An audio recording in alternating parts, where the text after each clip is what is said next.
Hans Christian Andersen Cisárove nové šaty. Za 7 horami, za 7 dolami žil raz jeden samoľúby cisár. Jediné, čo ho na svete zaujímalo, bol on sám a jeho pohodlný život. Najviac zo všetkého mal rád svoje oblečenie. Stále sa prezliekal, niekedy hádam aj 100 ráz za deň. Všetky peniaze, ktoré vyzbieral od poddaných a ktoré mali slúžiť na rozvoj kráľovstva, míňal iba na rozmary a najmä na svoje nové šaty.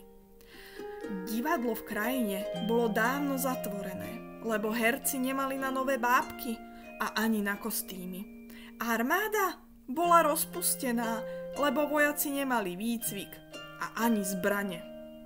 Kone radšej rozpredali, pretože ani na seno sa peniaze nenašli a cisársky kováč už riadne dlho nič neukul, pretože nebolo za čo železo nakúpiť.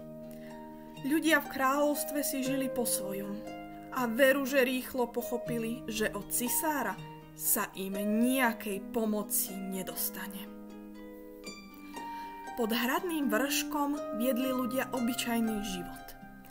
Najradšej sa chodievali stretávať a nakupovať na miestny trh. Na trhu bývala vždy veľká vrava, ale najväčší rozruch vždy spôsobili cudzinci. Takí cudzinci, ktorí prinášali tovar od výmyslu sveta, takí, akí domáci ešte veru, že nikdy nevideli. Raz sa tu objavili dvaja prefíkanci, ktorí sa vydávali za tkáčov a hneď sa aj pýtali na hrad k cisárovi. Keď sa stráže dozvedeli, že prišli tkáči a ponúkajú cisárovi novú látku, okamžite ich privítali ako tú najvzácnejšiu návštevu. Zišla sa celá delegácia a hosti privítali za zvukov fanfár. Čo mi prinášate, milí tkáči? Dúfam, že niečo naozaj výnimočné, lebo ja som veľmi náročný, privítal ich cisár. Jeden z prefíkancov odpovedal: Utkáme vám takú látku, akú ešte tento svet nevidel. Cisár sa s bláženým úsmevom posadil a počúval tkáčov, ktorí ospevovali nevídanú látku. Mala mať najkrajšie farby na svete a vzor, ktorý ešte nikto na nejakej látke nikdy nepoužil. To najlepšie však povedali nakoniec. Táto látka je úplne neviditeľná pre toho, kto nie je hodný vykonávať svoju funkciu, alebo je hlúpy. Ak by si niekto obliekol šaty z tejto látky, hneď by podľa reakcie ľudí vedel, kto je hlúpy a kto múdry, kto je súci na svoju prácu a kto veru, že nie. Cisárovi veru nebolo potrebné viac hovoriť. Okamžite prikázal služobníctvu, nech tých vzácnych tkáčov ubytujú v najlepších hosťovských izbách a nech im dajú dobre najesť a napiť. Hneď na druhý deň tkáčov zaviedli do dielne, aby sa mohli pustiť do práce. Vypýtali si najjemnejší hodváb, nite z čistého zlata a z tkáčskej dielne sa dňom i nocou ozýval rachot krosien. Krosná však tkali na prázdno, prefíkaní tkáči si totižto všetky zlaté nite aj s hodvábom šikovne poschovávali do tašiek. Po niekoľkých dňoch sa cisár rozhodol, že vyskúša svojho najlepšieho radcu. Poslal ho, aby išiel skontrolovať, koľko látky už tkáči natkali. Cisárovi až srdce poskočilo, keď si pomyslel, že každý, kto nie je súci vykonávať svoju funkciu, tú látku vôbec neuvidí. Radca opatrne podišiel k dverám, zaklopal a počkal, kým mu jeden z tkáčov otvoril dvere. Vitaj, radca, pozdravil sa tkáč a úctivo ho pozval ďalej. V zápätí mu ukázal prázdne krosná. No, čo na to hovoríš? Ako sa ti páči látka? Opýtal sa. Radca gúľal očami, zaostruje, žmúri, ale nejakú látku nevidí. Vari som naozaj hlúpy, keď nič nevidím, pomyslel si. Nechcel to však veru priznať, lebo sa bál, aby ho po takom zistení cisár neposlal kade ľahšie. Po chvíli prehovoril. Látka? Ach áno, je nádherná, veľmi jemná a ľahká. Čo vravíš na tie vzory? Vypytoval sa ďalej tkáč. Sú naozaj originálne, také som ešte nikdy nevidel, odpovedal radca. Tkáči mu ochotne vymenovali najexotickejšie farby a najzvláštnejšie vzorky, aby mohol látku opísať aj cisárovi. Radca vyšiel z tkáčskej dielne a celý čas dumal, čo má vlastne cisárovi povedať. No čo, môj najlepší radca, videl si tú látku? Spýtal sa nedočkavo cisár. Áno, pán môj, je nádherná, také farby som ešte nikdy nevidel a tie vzory sú naozaj originálne. Istotne sa vám látka bude páčiť, odvetil radca neistým tónom. Cisár sa jeho slovám veľmi potešil a nevedel sa dočkať, kedy už tú nádhernú látku uvidí a kedy už bude hotová. Po istom čase sa cisár rozhodol, že vyskúša aj svojho ďalšieho radcu. Poslal ho teda skontrolovať prácu tkáči a jeho srdečne privítali a hneď mu začali vykladať, ako v práci pokročili. Rozprávali mu, že vymysleli nové vzory a pridali farby, aké svet ešte nevidel. Druhý radca pozerá na prázdne krosná, gúľa očami, zaostruje, žmúri, ale nejakú látku veru, že nevidí. Páči sa? Opýtal sa tkáč.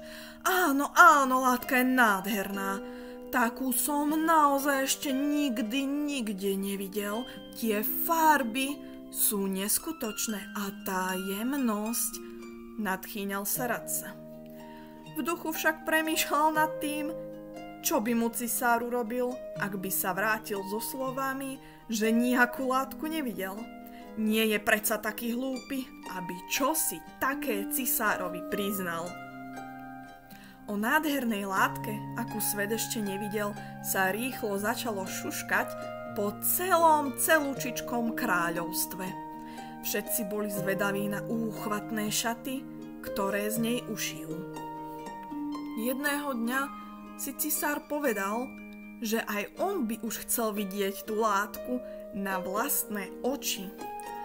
Zavolal obidvoch radcov, sľužobníctvo aj stráže a všetci spolu sa šli pozrieť do tkáčskej dielne.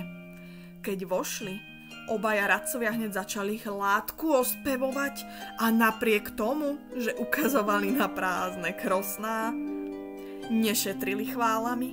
Cisár hladí, gúľa očami, zaostruje, oči prižmuruje, lenže nejakú látku nevidí. A čo som ja vari hlúpy? Nie som súci byť cisárom? No ešte to tak, povedal si v duchu a aj on začal ospevovať látku a chváliť farby a vzory, ktoré nevidel, ale radcovia mu ich predtým dopodrobna opísali. S látkou som naozaj veľmi spokojný, vyvrieskol cisár a pozrel pritom na prázdne krosná. Samozrejme, že aj služobníctvo a stráže uznanlivo kývali hlavami, hoci ani oni nejakú látku na krosnách nevideli. Nikto z nich nechcel prísť o prácu. Šaty z tejto látky si oblečiem na slávnosti, ktoré sa konajú na budúci týždeň, nadšene vyhlásil cisár. Ľudia v miestnosti jasali a tlieskali. Každý sa tešil na cisárove nové šaty. Deň pred mestskými slávnosťami tkáči merali, strihali a šili neviditeľnú látku, aby pre cisára pripravili nové šaty. Pôsobili pritom naozaj vážne a zaujato, ako by naozaj šili. Ráno si ich prišiel cisár so svojimi radcami vyzdvihnúť.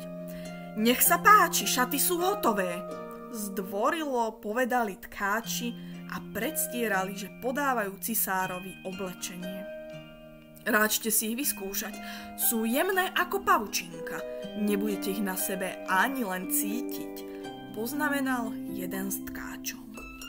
Cisár sa vyzliekol a tkáči ho začali obliekať do novúčičkých šiat.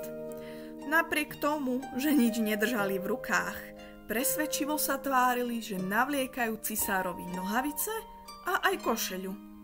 Nakoniec mu ešte akože obliekli plášť a priviazali ozdobnú pásku. Cisár sa vykrúcal pred zrkadlom, úplne nahý, a spokojne si pochvaľoval svoje nové šaty. Neuveriteľne vám pristanú a ako vám sedia tie farby a vzory sú naozaj dokonalé, predbiehali sa všetci vo chválach. Tak som teda pripravený výjsť medzi ľud a otvoriť mestské oslavy, vyhlásil hrdo cisár.